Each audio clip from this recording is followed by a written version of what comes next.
welcome to the Kink Perspective. My name's Chris. I'm a psychotherapist and consultant. On today's episode, I have back in the studio with me today Brookish. And if you all remember last time she was here, we had a great and wonderful and very enlightening discussion on the topic of lactation. But I have Brookish in the studio today for a different reason. She had posted this question on her social media page about power exchange dynamics and where, as it coming from a dominant perspective, what they might be rooted in. And what's great is that this enlightening, thought provoking, philosophical question um, made me egg her on and coming back on the show today and really talking about this because momentarily before we started recording, we started talking about the subjective nature that is BDSM. So, with all of that ado, Brooke, thank you for taking time again and joining me back here on the Kink Perspective. Oh, I really appreciate being here. Thank you. And before you do start unraveling your question, I wanted to congratulate you on the publication of your book. Well done. Oh, That's thank awesome. you. Of course. Thank you. Yeah, labor of love. We'll see how Yeah. well it gets received. Well, Yeah, I'm still waiting for some of the feedback that's coming. It's kind of like that anxious anticipation of how much people are probably going to hate it or not like it, or this is what I should have said. And but it helps me grow as an. I bet, But and that's the point. yes, Mhm. absolutely, and it's the same thing for us in the lifestyle, and it's a learning evolution and Mhm. how we connect and do things and grow and expand our community. Um, Yes. go ahead. What would you like me to say? Oh, so sorry. I thought you were going to comment No, comment on that or still elaborate. no, no. Um, so your question here about power dynamics from the dominant perspective, which I think is actually more important to also because we have to talk about both sides. Mhm. Honestly, if I look at it, and when you posted this question for me, like this that whole dominant sadist side kicked in, and I'm like, well, it's all power. It's got to be all power. Even from the subtlest exchange, even in the beginning, we're starting to make inroads when we're talking with someone of whether or not we want to maybe potentially dominate that person or we want to submit to that person. So there's already at its core a light power exchange going on. And when you posted this question is if the desire to engage in power dynamics is rooted in power, that's why I kind of responded in the fashion that I did. I think it has to start in that base. I think it could evolve from love. Like if the relationship, if the dynamic grows, if the relationship grows and feelings evolve, I think how those power dynamics then evolve would change. But Mm. I'm very curious from the other side, from the submissive slave bottom side, I'll kind of cover all my bases there. Mm. How does that evolve for in your perspective? I don't think that it's necessarily going to be categorized as all S types feeling the same way. And Hmm. when I read the responses, it seemed varied, but there were dominants who aligned their opinions with my own, which was almost the opposite, the flip of yours, in that for me, it comes from love. People hear the word love, and I think they have certain connotations of that, of being in love, um, and that's not how I'm interpreting it to mean. Love can be friendship, respect, reverence, connection. Connection is something that very deeply motivates my desire for DS, and it's an energetic thing. In fact, so for me, when I meet a person, um, it's something that's very viscerally felt on an intuitive level. So Right. and which is why I asked further, how do you know if that is someone who you actually desire to have power over? Because for me, there's a feeling attached to a person's energy and how it collides with mine that has me even considering the notion um, of authority transfer, and that would need to be present first for me, if that makes any sense. No, it does. It does. Um, I think, in the essence of the grander BDSM world, when we look at it, when we're meeting people, whether it's organically or digitally, right? Mm, Um, we're trying to first figure out if there's an attraction, because that's what's going to draw us towards somebody. Do I want to maybe engage with someone I don't know anything about? How do I mm, even strike up a conversation to get to the point that 3 months from now we're playing? I still find it odd when I see the whole, oh, I've been with my master and I just got collared and it's been 2 weeks. And I'm like, mm, what? Yeah, mm, no, I don't. Different story for a different topic. But when I look at this and I look at how do we go about this, I think about the people that I've met through my life. So one of the first dungeons that recently closed this past year, which was in Atlanta, 1763. It's one of the mm, places I first met somebody, and I was introduced to them through another dominant that this they were kind of looking after them, and we sat down and a conversation formed. Exchanged names, things that we liked, and from there it kind of started growing into hey, do we want to maybe meet up one day, have coffee, mhm, and really start the process of the back and forth of what will we want out of a BDSM style engagement with each other. mhm. I hesitate to use the word relationship because we never know whether it's going to go with somebody. It could just be That's a so interesting because as soon as you said that and I heard the word engagement and my brain wanted to change that to relationship.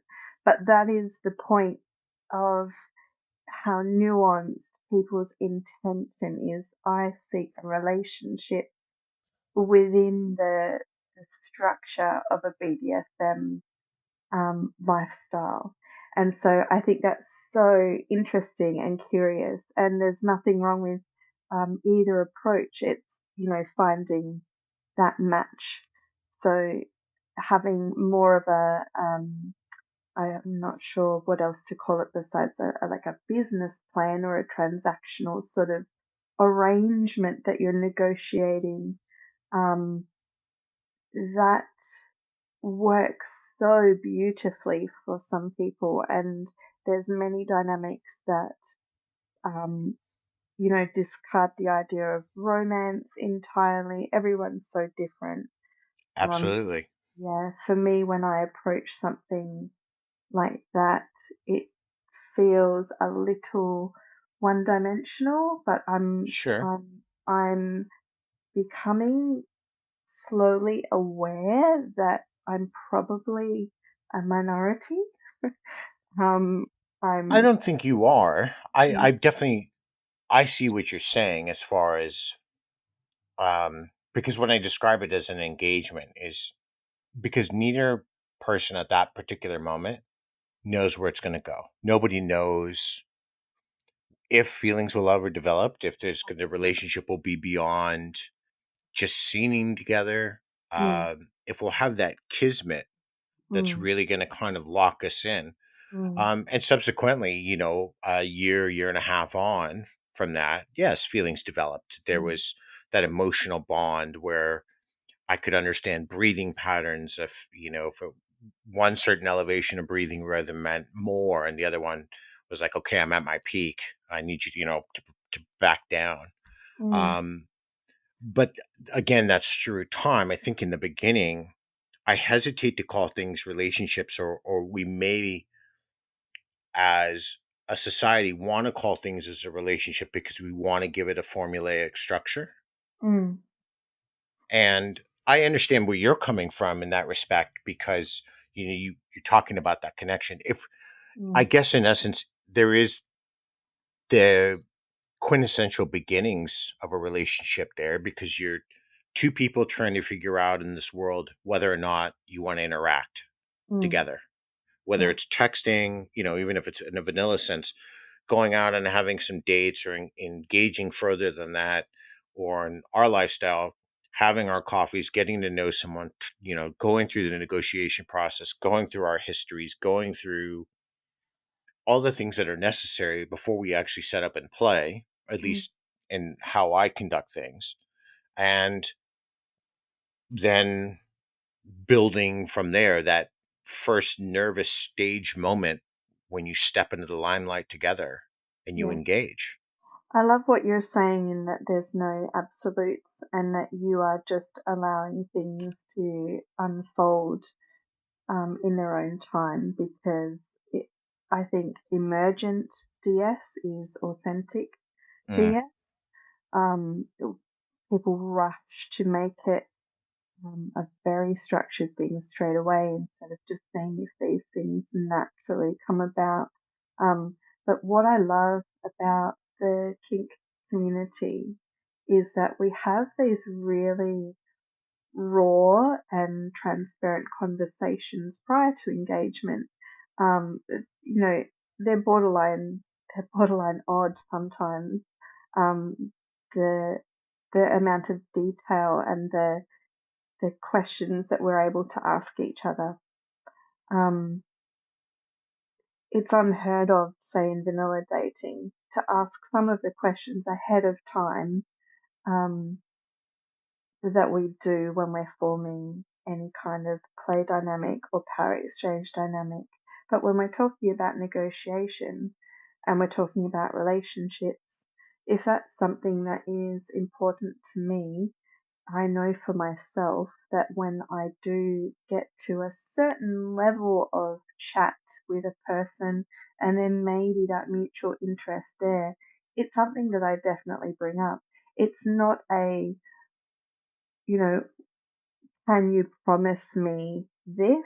It's a, are you open to this? Because if there is someone who is a dominant, say, and they are not open to a romantic relationship, they are not looking for something that is deeply connective. Um, it it gives me a lot of information that's important to me, that shows me that my needs are not going to be met, and emphasis on needs over wants there as well. So I think sure. when we're negotiating, we talk a lot about, um, we're looking for an overlap in our kinks, and we're talking about different tools and experiences and triggers and all of those things, which are very important. But I wonder if perhaps we don't spend enough time negotiating the underpinning relationship, the intent. You know, why are you here? Not what do you want to do, but what do you want to feel? Why are you entering this dynamic? What do you want to feel in this play scene? Um, and those are the negotiations that I'm really interested in because they go deeper. Even the mini negotiations within a dynamic. If you're instigating a protocol or a ritual, why is it there? What are you gaining from that? Is it just because, this seems like what everyone else is doing, so we're applying a bit of a cookie cutter approach? Or is this going to grow one of us in some way or the other? Well, that Um, is the hope, right? That we're going to it grow is. and learn from the relationship itself. Absolutely. I will say, on a personal level, for me, the same rules apply.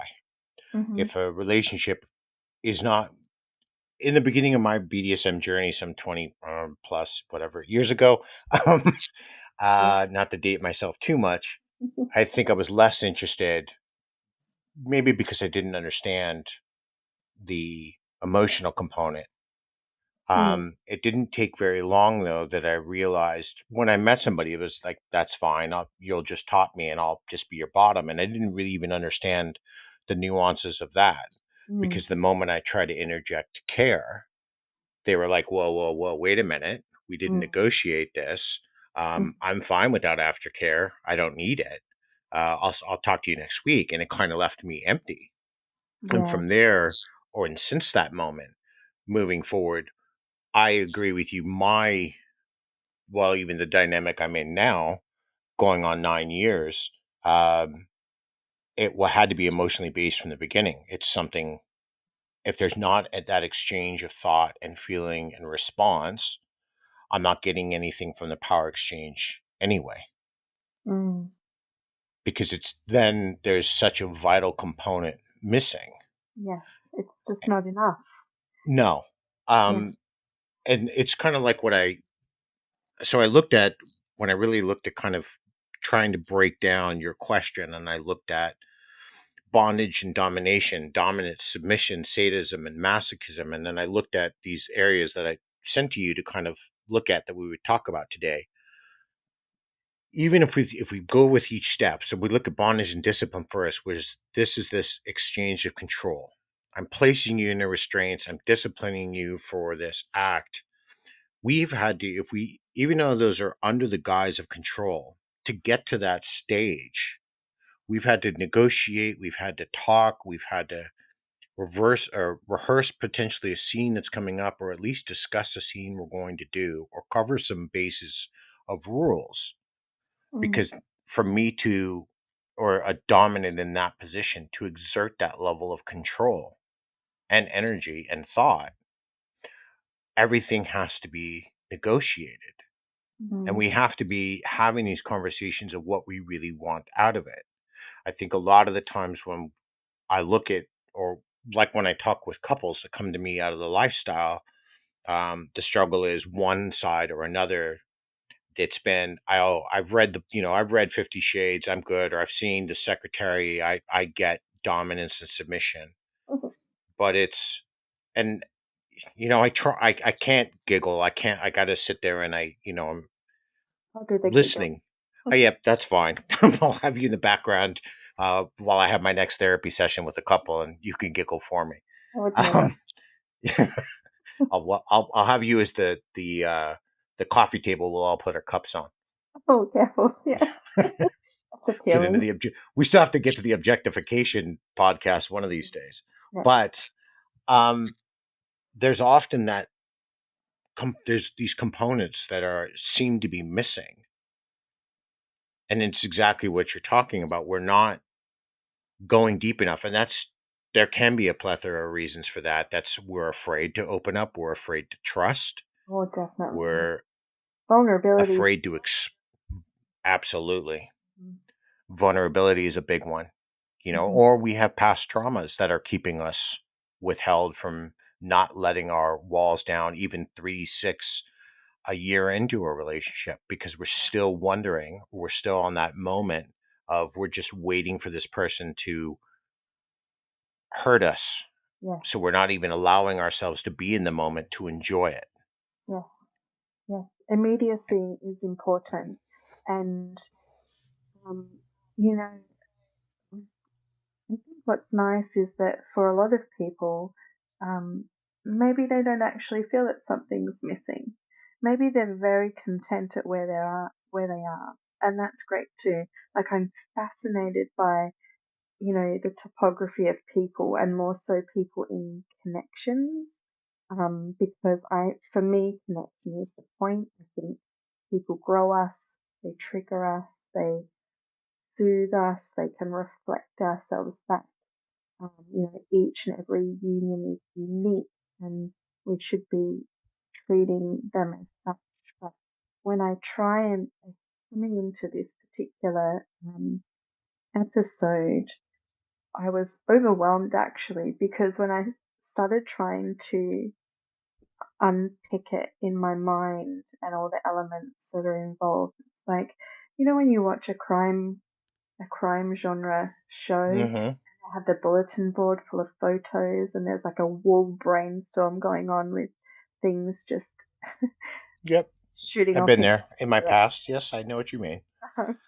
So that is BDSM to me. And so when I get overwhelmed looking at something like that, I pull it back to its simplicity. And that was the intent behind DS, which was what inspired my question on FET.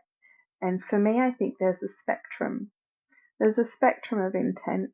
Um, and at one end, there's lust and desire and exploration, hedonistic So, yep. endeavors, playfulness. Sexuality is a huge, Yes, yes, huge motivator for a lot of people.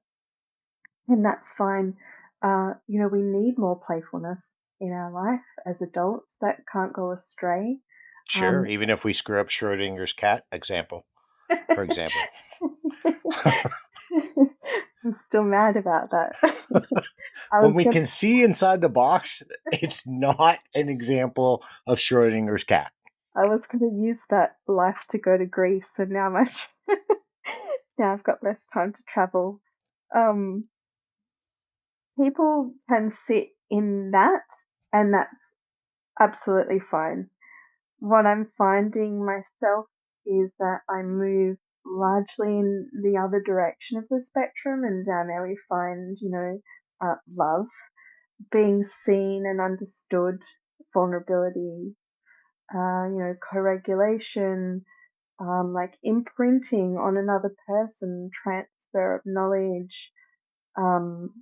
I talk about transcendence, altered states of consciousness, the polarity between like masculine and feminine energies, sort of an unpeeling of self, and people can look for catharsis and surrender. And, these aren't buzzwords, they're actual deep desires and purpose in our life that BDSM can be a tool to unlock very heavy things. And it's okay that not everyone wants that, because it's a very deep rabbit hole to go down.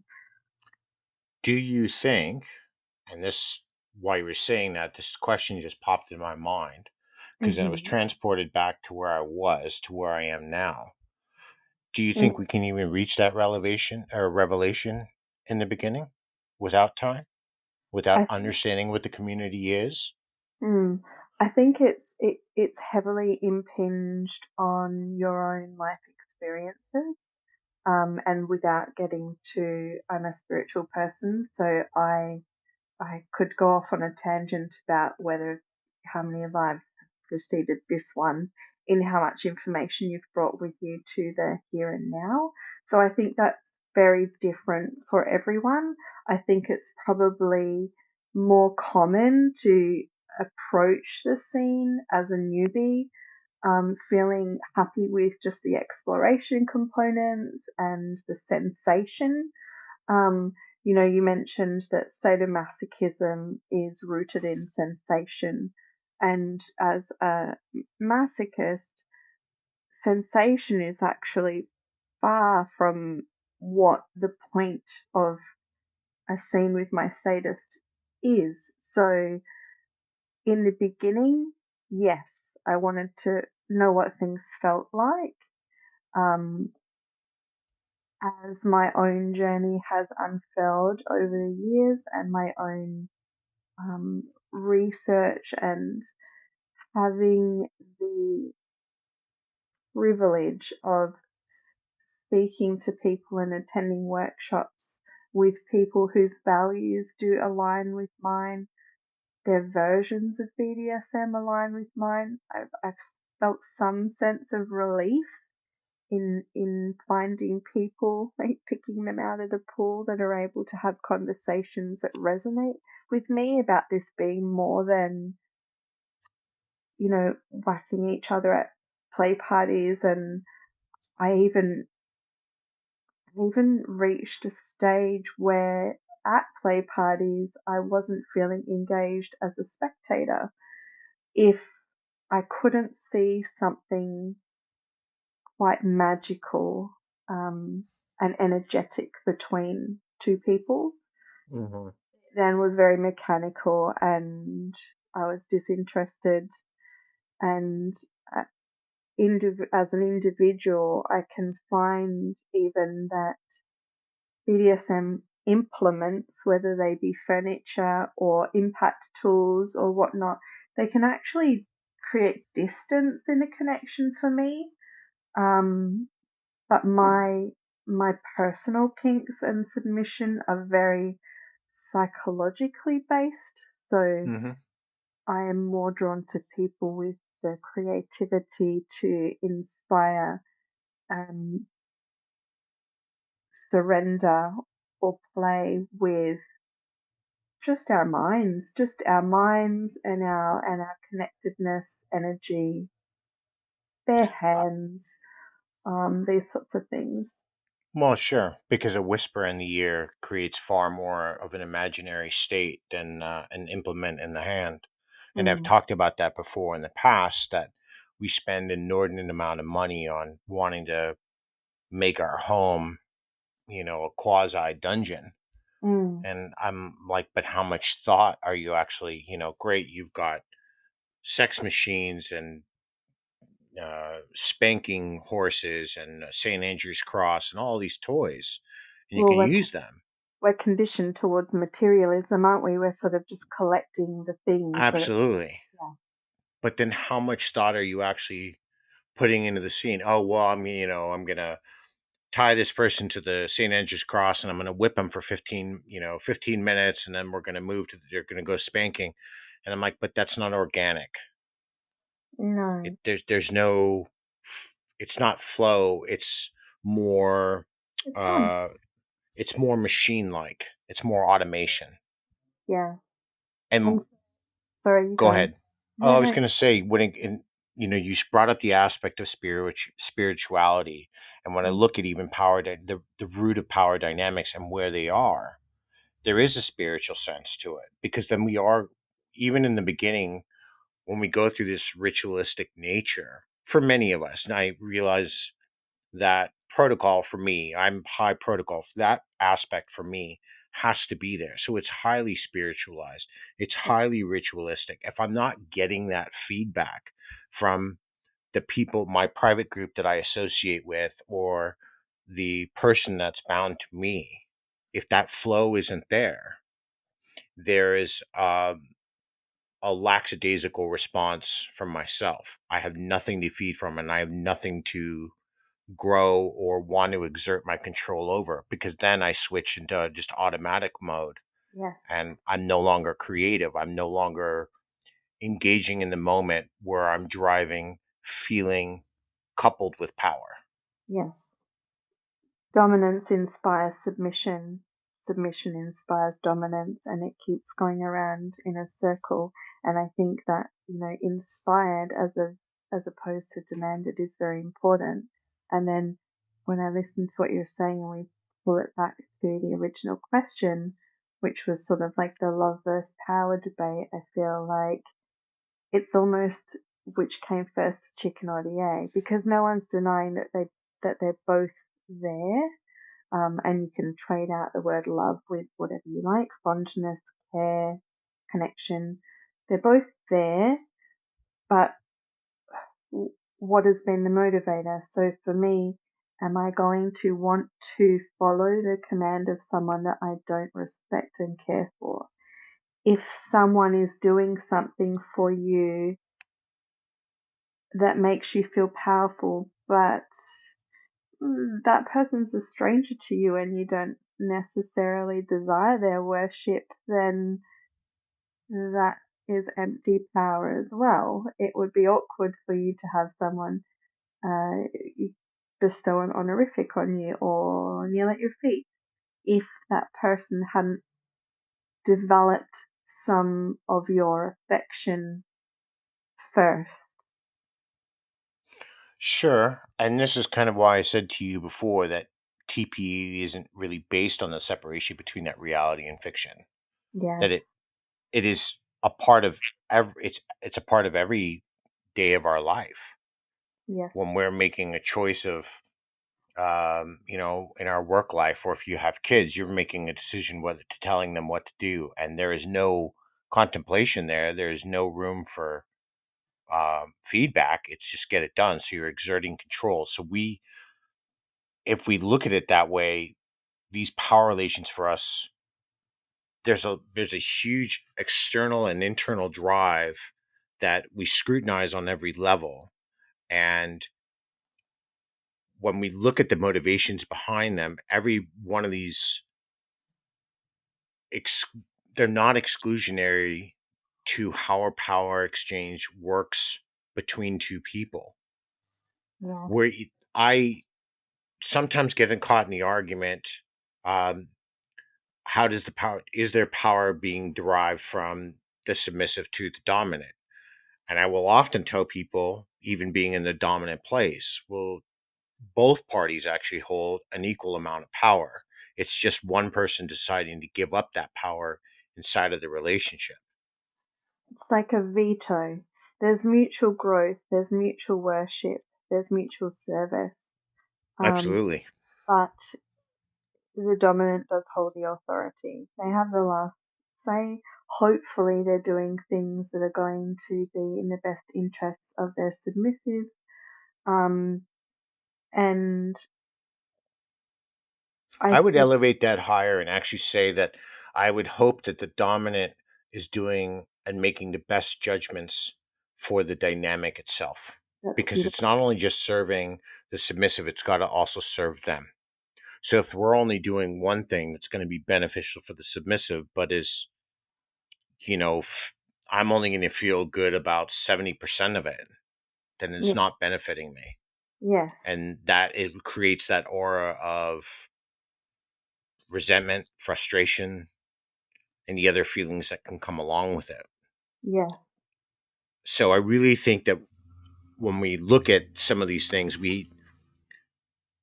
and it's funny because my mindset has changed so much, especially as I've gotten into psychology, that, before was it's my way or the highway, and this is how it's going to work. And then, of course, I got past the age of 25 and realized mhm. that's not going to work out very well for me.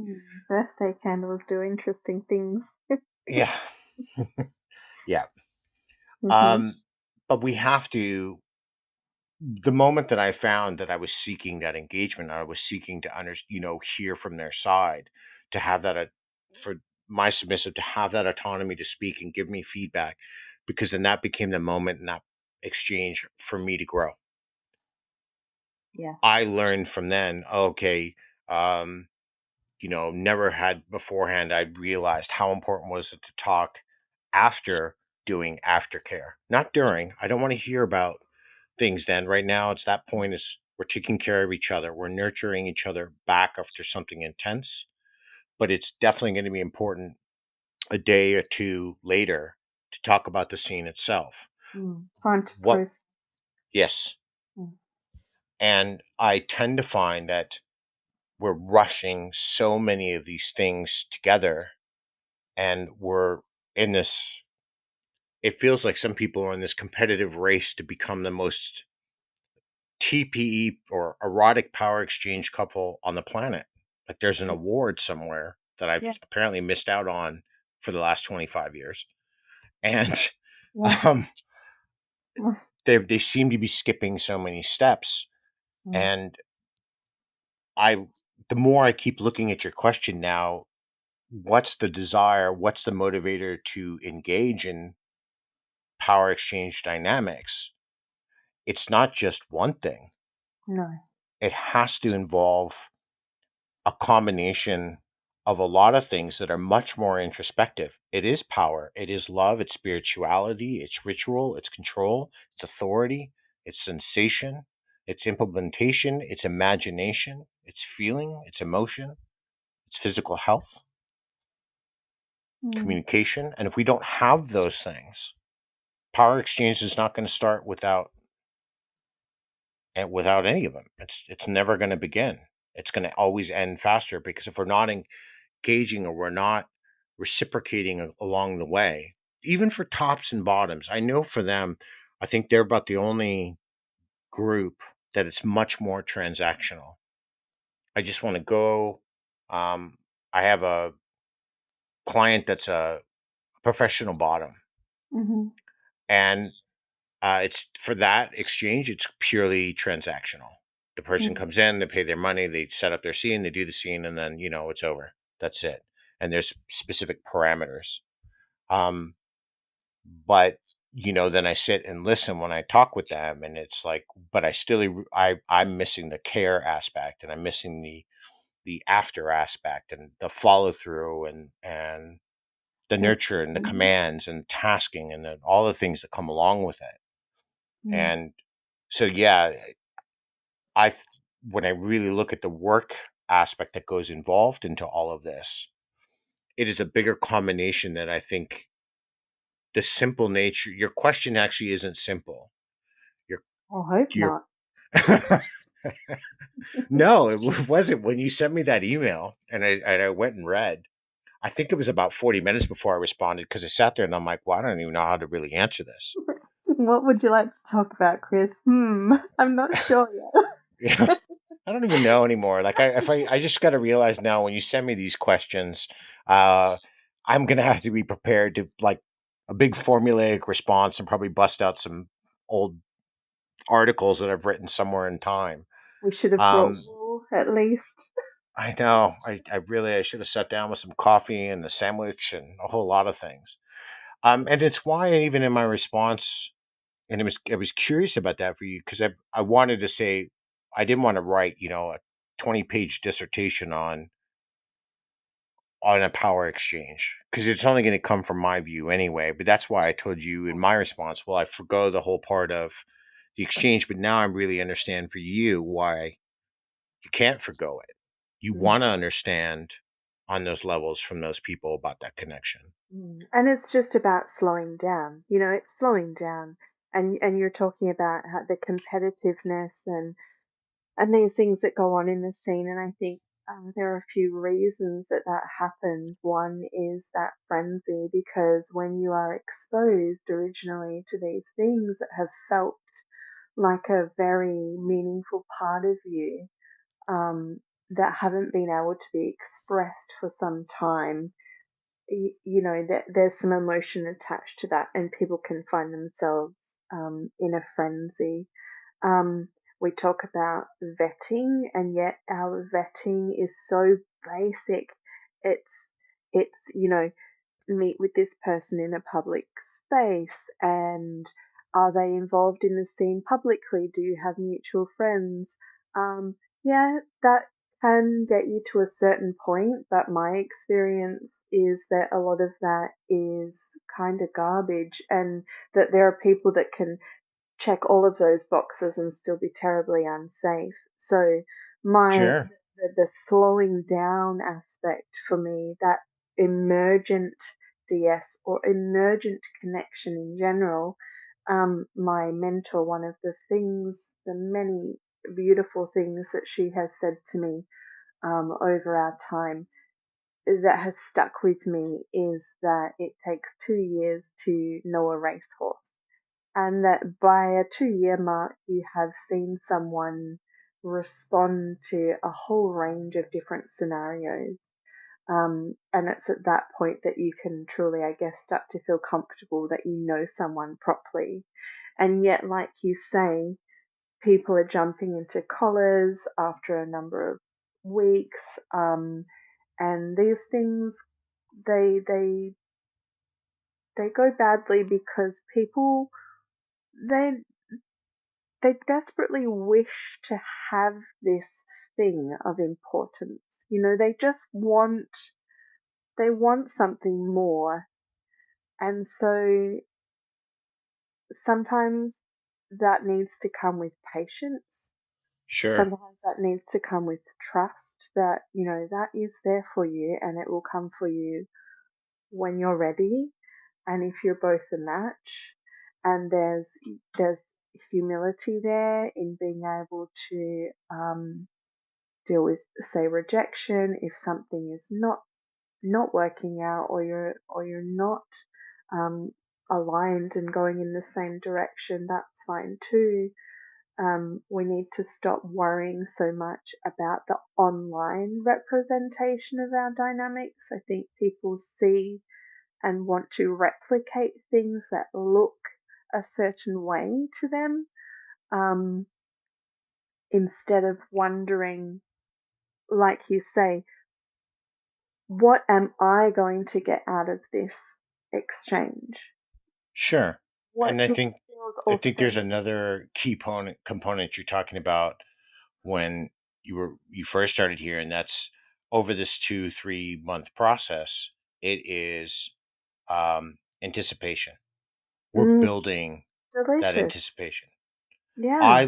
I love anticipation. I love knowing like when that next conversation is going to happen. I'm 9 years on. I still make daily calls to that person in my life. We're still texting 9 years on. We Mm, still, we are having these in depth conversations, but because we're also forgetting that there's such a shiny veneer on the lifestyle. And it's, a couple of weeks ago, I did a podcast and I talked about the whole fantasy versus reality. And I mm, talked about how much work has to go into it versus what we see. That people are, oh, well, yeah, this Brookish put up this photo of her in a box and kind of blurred and it just looks, and I'm like, that's a millisecond of time. But do you understand how much work was involved into that? mm, How much conditioning throughout our life that she went through to get to mm. that point right there to decide just to do that. Well, that's all social media, isn't it? We put forward the fun parts and the best parts of Sure. ourselves, and you don't really get to see the behind the scenes blueprint of what it takes to sustain healthy relationships and friendships and Well, um, sure. yeah.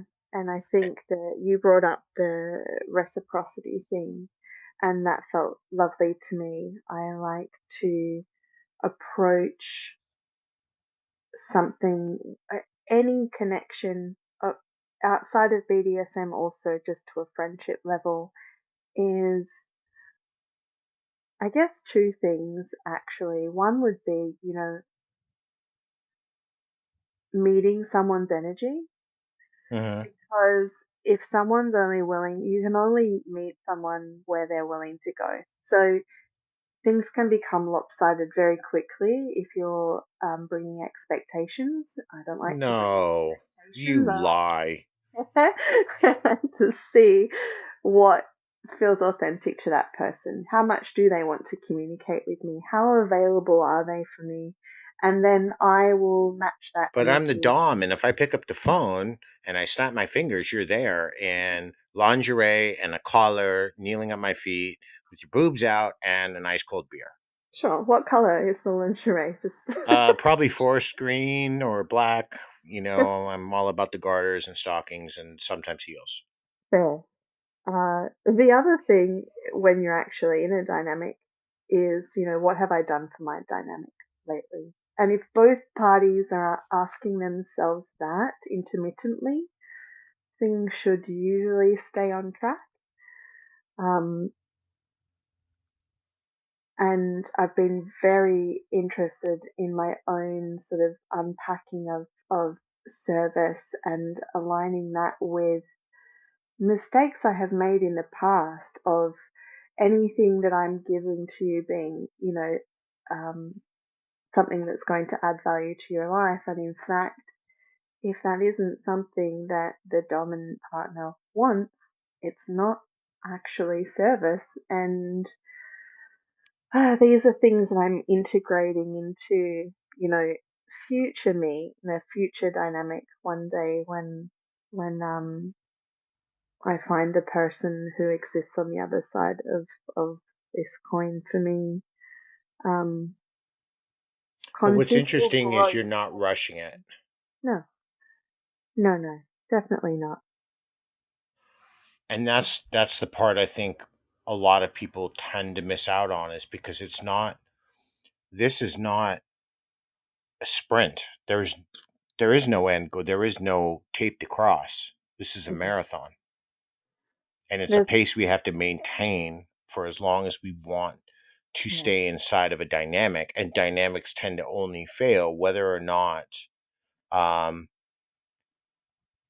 they're willing to put in that effort. You have to be willing to do all these things. You have to be willing to, like for example, one thing I do in the beginning is I have three phases outside of limits. I have non-negotiables, Mm, negotiables, and X factor.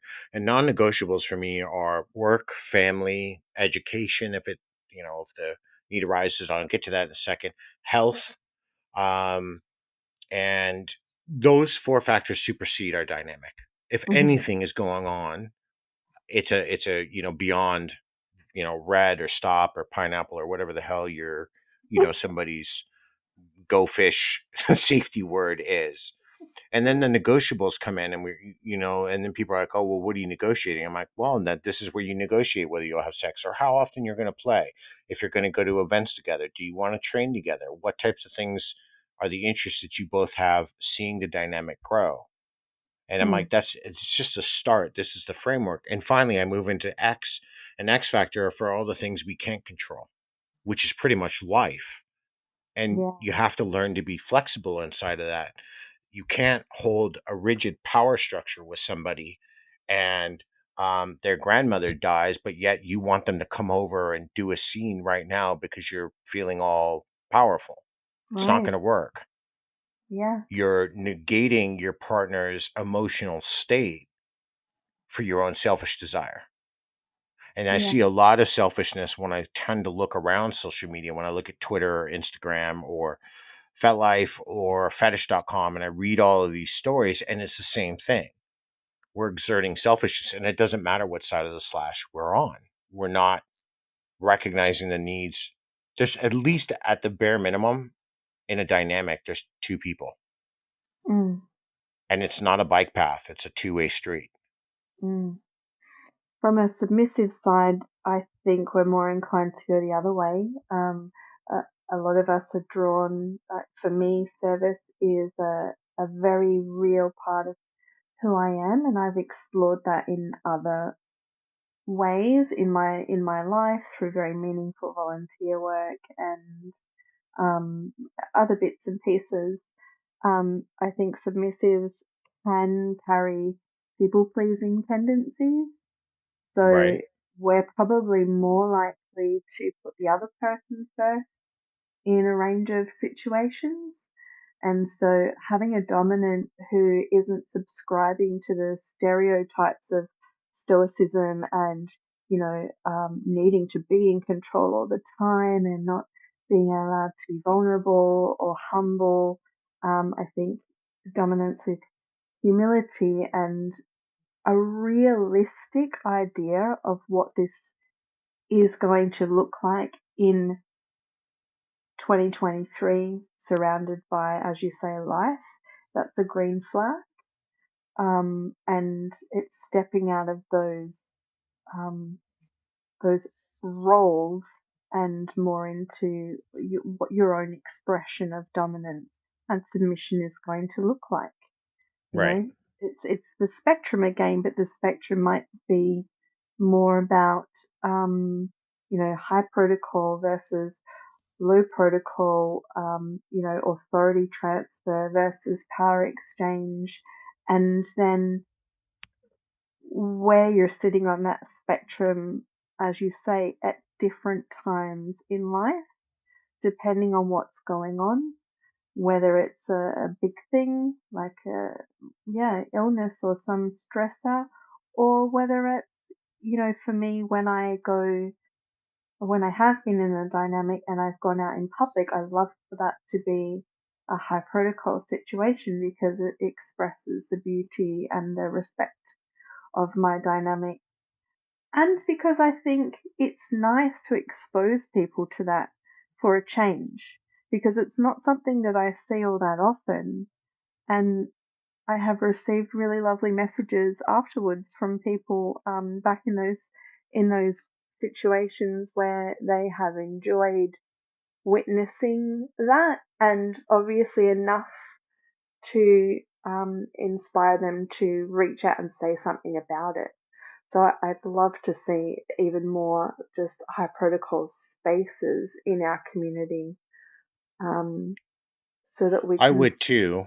yeah, I think it's a part of the lifestyle that I'm at being ex-military. For me, it just fit because yeah, its structures and its rules. I've only been to two high protocol events in my time, and they were, to this day, I still talk about them. mm, And it's just so fascinating and so enthralling. But that world's not for everybody. Not everybody wants to get involved in the rules and those structures and um, following orders and the hierarchies um, that are part of that world.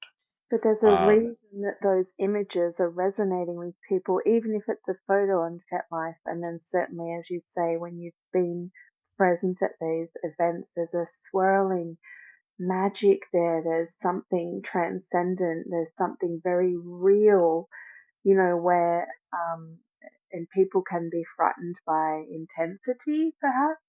yeah.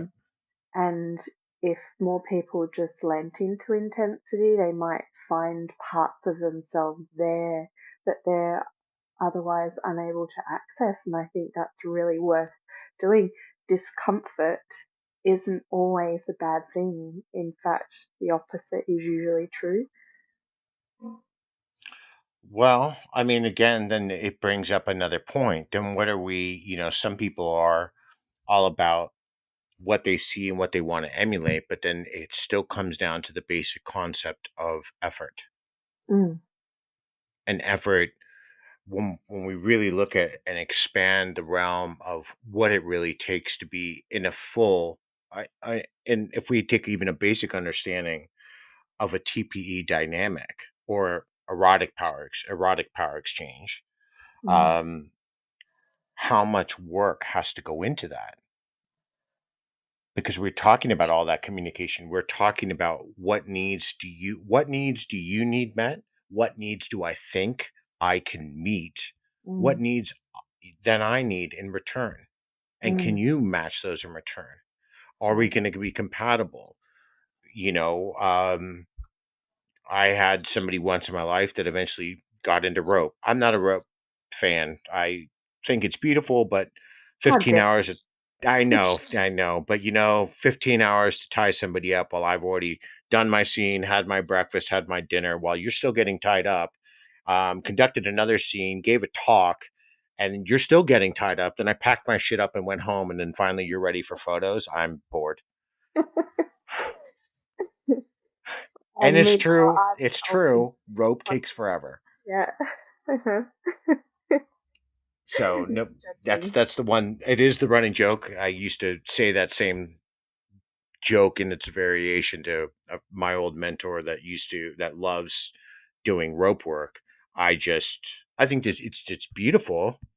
I don't have the patience. I was in the Navy and tying stuff up took like 5 minutes or less, and if we couldn't, well, the ship then drifted out to sea.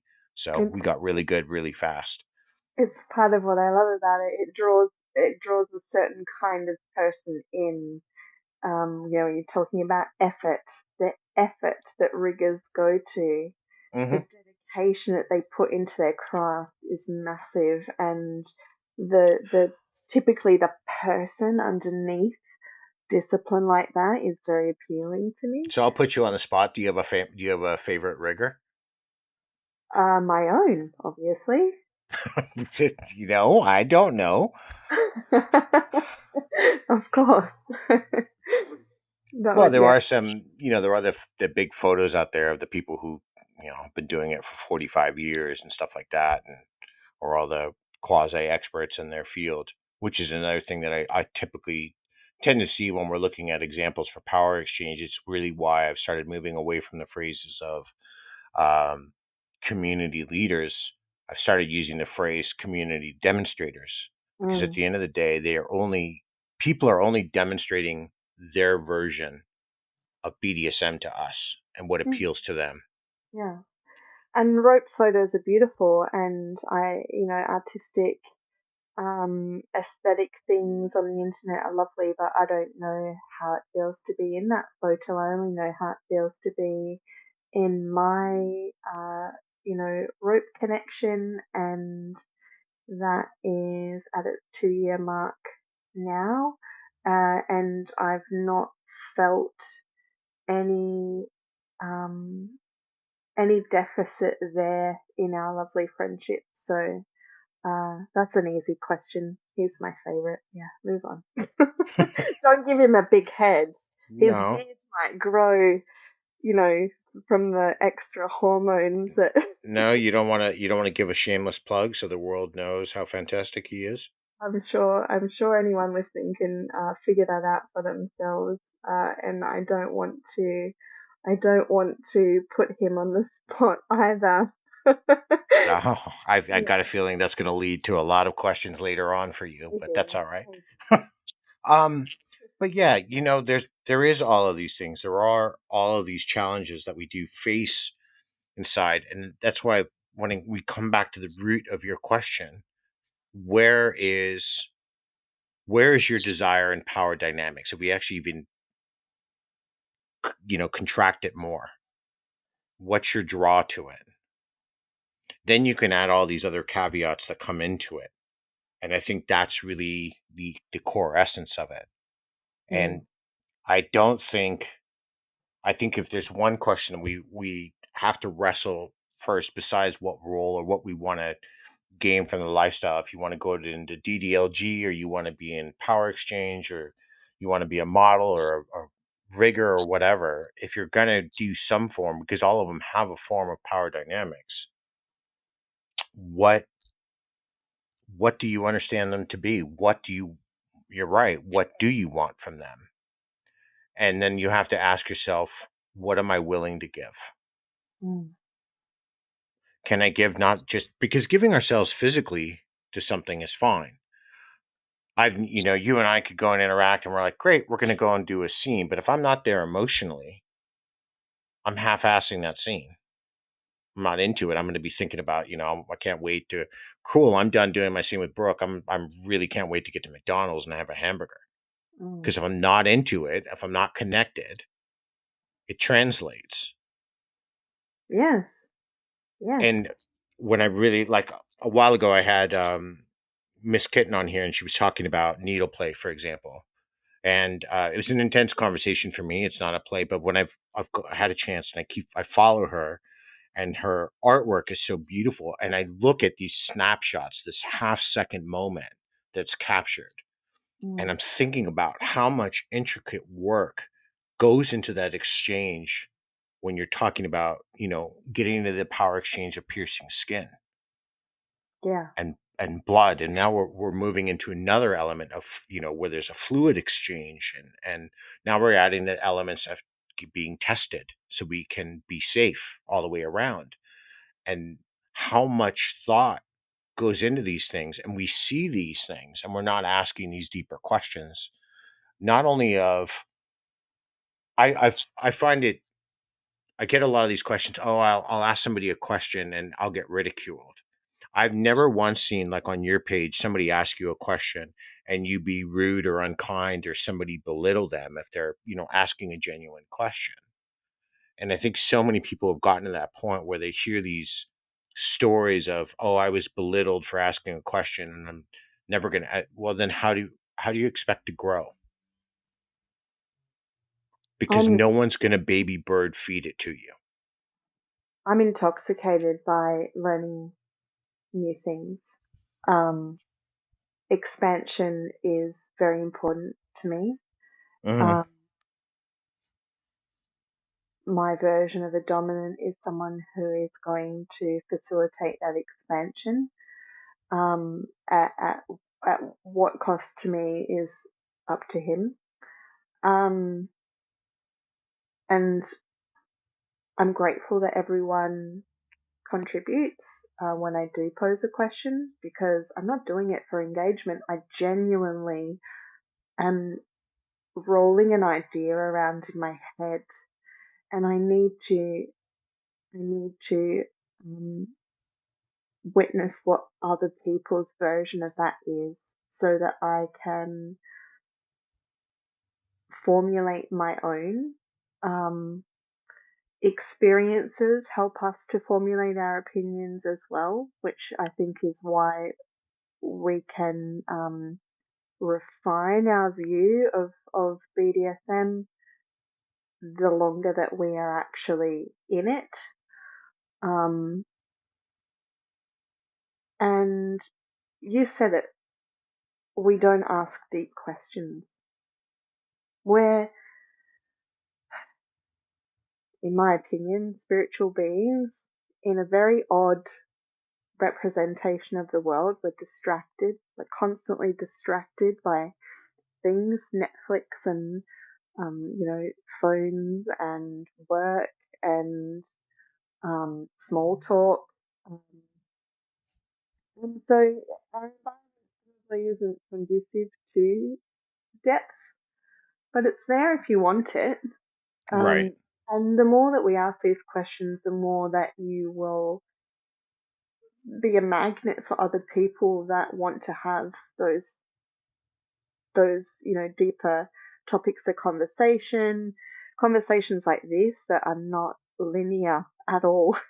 They just go on all sorts of different tangents because language and conversation, I think, is an underdeveloped and underused tool for self exploration. As I've spoken to you today, it's free flow thought. Things are coming up for me, that I get to look at with curiosity as they're sort of tumbling out of my mouth.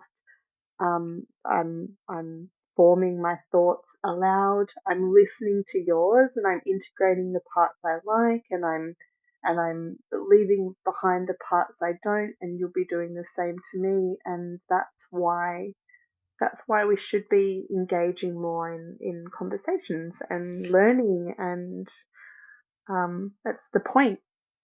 That's the No, point. I agree, and that's kind of I think why I pushed to want to talk about this because it's just there's so much more to this.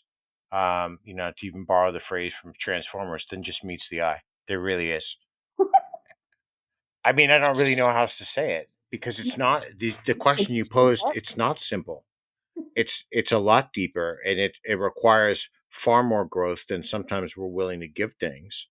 Mm, Because if we aren't willing to give what we think a good answer may or may not be, then how are we going to grow from it? How are we going to learn? How are we going to actually even help anyone in the community outside of our own little bubble? yeah. People want to belong. They want to be seen and understood. I think that's the basis of humanity. People are worried to be hurt, and like you say, like that can be the case in entering relationships and dynamics, but it can also be the case in conversation. There's many people who are worried to voice their opinion because others can be unkind, you know, and when your private thoughts are met with unkindness, that can make you want to stop sharing and being Oh, open. absolutely, Um, 100%. And so we need that's a lot of what I see with um, people who even come to me because their confidence is shattered, right, and yeah, that's the real essence of what you're getting to. Instead of being open and responsive, I said this a few weeks ago. I had this thought over this weekend. I had went to a party and there was somebody brand new there, and one of the subs that's been with uh, my friend, God, they 22 or 3 year dynamic, it's just incredible. But this new person, she had just turned and she's like, "You're fucking being annoying," and out loud, like I think she meant to internalize it and didn't come out that way. And this new person's face just froze, and I'm looking at overwhelming sadness. My mm, friend, her dominant, turned to her and, in the loudest point possible, says to her, "You seem to forget your place and where you started, that we were all vanilla once." humbling. And her face dropped and she welt up. And obviously, there was the exchange and some other things went on between them. And those of us around kind of just comforted this new person. It's like, it's okay to ask questions. Sometimes a lot of questions can be overwhelming for us. So just understand that, we want to engage. We're just also happily engaging with our friends. So bear with us. I try Mm, to approach it diplomatically, but mm, they were much more humbled that here comes this person that's, ominous, very booming voice, and then kind of recentered and refocused everything and took an embarrassing moment and took back. So they didn't feel out of place anymore. They didn't feel like they were going to be isolated and yes, alone. yeah, And that's why I brought that. I talked to him afterwards. I'm like, I have to say this, that we were all vanilla once. And we seem to forget that in this exchange and looking and learning. And then of course there are those too that are like, nah, I, don't care. I've seen what I've seen. I'm good. I'm just going to go about my day. And I'm like, yeah. okay, well, good luck to you. I don't know how that's going to work out for you, but you let me know. There's an odd phenomenon as well of people wanting to, be, uh, for lack of a better word, flawless, and not just owning, the things that might be perceived about themselves as negative. But that is who we are. We all have bits and pieces of ourselves that are difficult. We have the parts that shine and are amazing, and we have the parts of us um, Suck. that. Thank you. Yeah, Just, I'll say it. I know what right. you're saying. People strive to hide those. They want to hide those and mask them. And I'm not sure if it's just because my brain doesn't operate in a neurotypical way, but I see this as not something to judge people on because we all have it and it all looks different, but there's patterns and lots of it looks the same, as you would know Yep.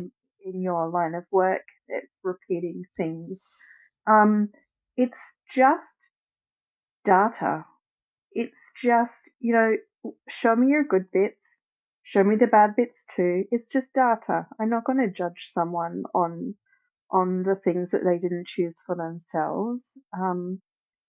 That's what makes them who they are. And if we all approached people with a little more tolerance and kindness, compassion for where people have been, what they've seen, um, we can just be curious and able to have, better relationships and better discourse without the malice and the competitiveness and the drama that can unfold amongst human beings. I feel very, very privileged to have a social circle that is respectful. And like I say, this is the reason that I grow. I'm surrounded by very intelligent people who articulate their thoughts well, who are welcoming of newcomers. I've never seen anyone in my circle treat someone poorly um, because they have a curious mind, you Hmm. know. Um, and it's why I've been able to get to my own place of understanding is because people were welcoming and kind to me and humored me anytime I wanted to pick their brain and ask questions. And I think that my community locally is, for the most part, very good at that. We have some um, really interesting and engaging people around. Yeah. And that's what fosters growth. That's what fosters making our Unity. community have longevity. Yes. And that was the other part of what I said too. Whether you're new, find someone to help you. Be humble, and Yes. if you have experience, share it. Mm. Because I can't. For me, it's changed. I stopped mentoring a few years ago. I don't have the time on occasion. I'm happy to answer questions to anybody who asks, but people want to know and they need a resource. And unfortunately, looking at just social media is it's not a resource. It's not. Right. It's a facade to those fractionary moments of even fake applications of things like Schrodinger's cat, for example. I'm just going to throw that one out there. Um, but Yeah. yeah, yeah, I'm going to hammer away on that one because we could see inside the box, Brooke. You We could could report the see photo. violation of Schrodinger's principle. But no, it is. We all tend to forget where we started, because we do. We get high enough up. We've been in the scene now. We've developed our friendship. We've played at a few clubs. We maybe have hosted or helped organize some events, Ego. and yeah, an ego takes over, Mm, and we have to. That's why, like when I thought with my friend, humility remains. yeah. And for his job, you wouldn't think it, but he is a truly humble man, and it's still wonderful to see. Yeah. And I've got 25 years on, I've got a really great support network of, hey, I've got a question and I'm looking for an answer, and I can ask.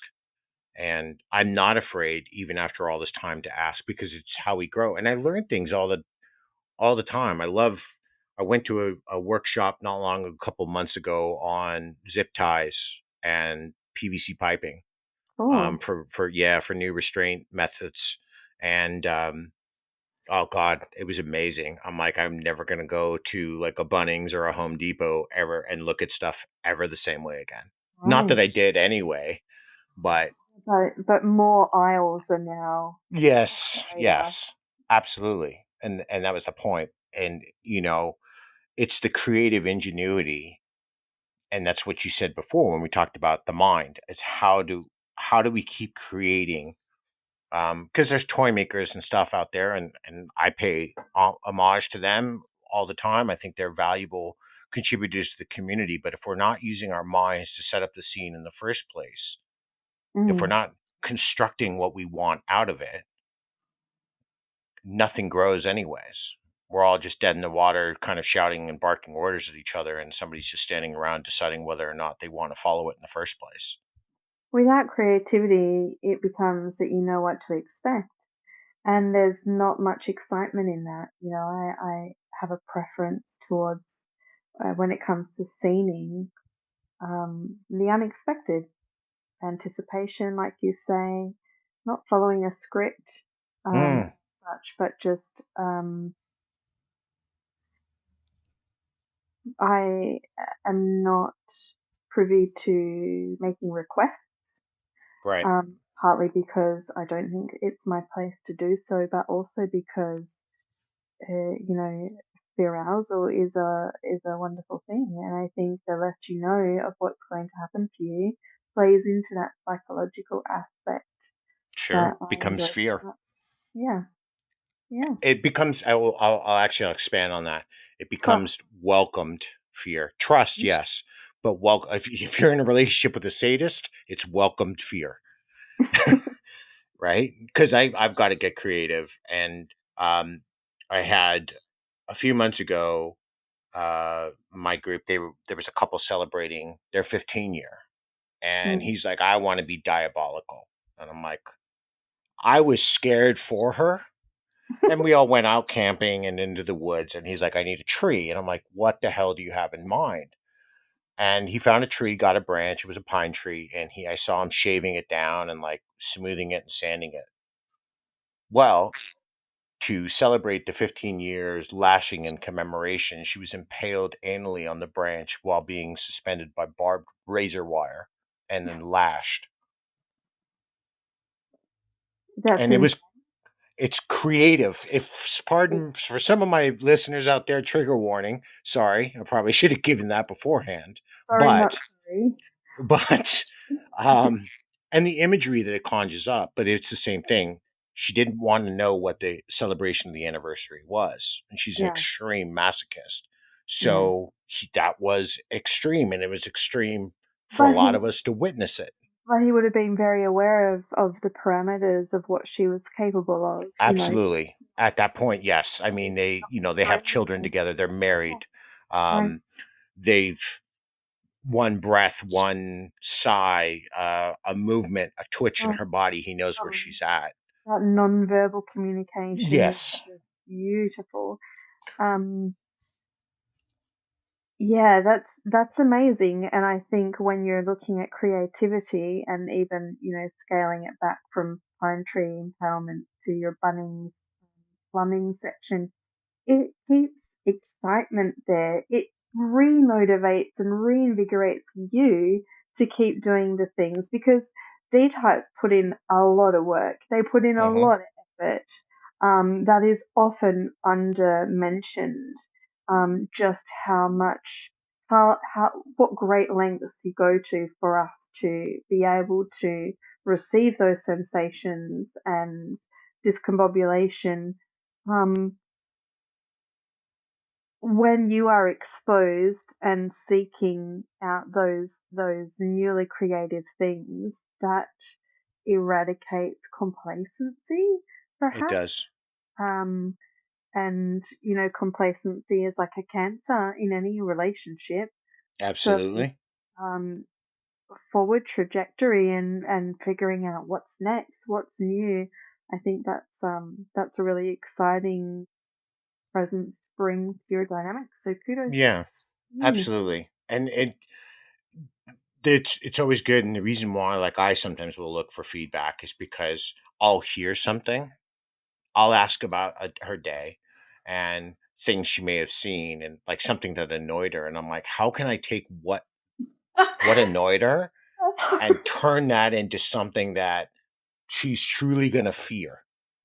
Yeah. Where in my dark mind of, not the psychological gets shut off for me at that point. I'm just going devious at that point, because it's that constant game. And you're right, we put in a lot of work. There's a lot of mental components to what we do, but we often, well, and some of the pretender dominants out there make lambasting doms so easy, but there is very few posts out there that really highlight that the work and effort and the management that goes into the dynamic by dominance. Yeah. And that's a whole nother topic we could get into, um, and probably not for today. But I do want to say this, just because I'm looking at the time and I know I've kept you for a while and I've got to run. I want to thank you so much, as always, as you were here last time for this, because this was a lot more enlightening than I thought. I you gave me another side to think of inside of your question. Your question wasn't easy. Your question is, again, far more complex, and the deeper level, it's far more introspective, and it doesn't just rock for one side of it, it rocks for both sides of that slash. Mm, And for that, I say thank you for that, and I hope for those who listen that they take that away and they look inside of themselves and go, you know what, where am I situated inside of power dynamics? mm. So I appreciate your time again today, Brooke. Fantastic as always. Thank you No so much. complaints except the cat thing, you know, just the cat thing. I'll But work on if none of you know, take a look at Brookish's profile. She has a faux representation of Schrodinger's cat experiment. If you don't know what that is, look that up. it. I It's a great psychological experiment. You don't know whether the cat's alive because the box is closed. Fortunately, Brooke lets us know, so the experiment is totally flawed, and there's no way we wouldn't know. But that was the fun part of it. please leave Think, affectionate words of affirmation on the photo to to cancel please out the. report the photo for a fake social psychological experiment so we can stop psychological appropriation. I could just Please. I could just delete your crappy comment, but as expressed, I am open to other perspectives and growth, and that's why. As a matter of fact, I think Syfy commented the same thoughts as mine, if I recall, on that post. Like Yeah, he, yeah, see, yeah, I'm not the only one who failed to. I should change the locks at home too. Keep it Wow, wow. Just gonna leave good. it there. All right, Brooke. Well, thank you so much again. And to all of you out there, until next time, everybody, be safe and stay kinky.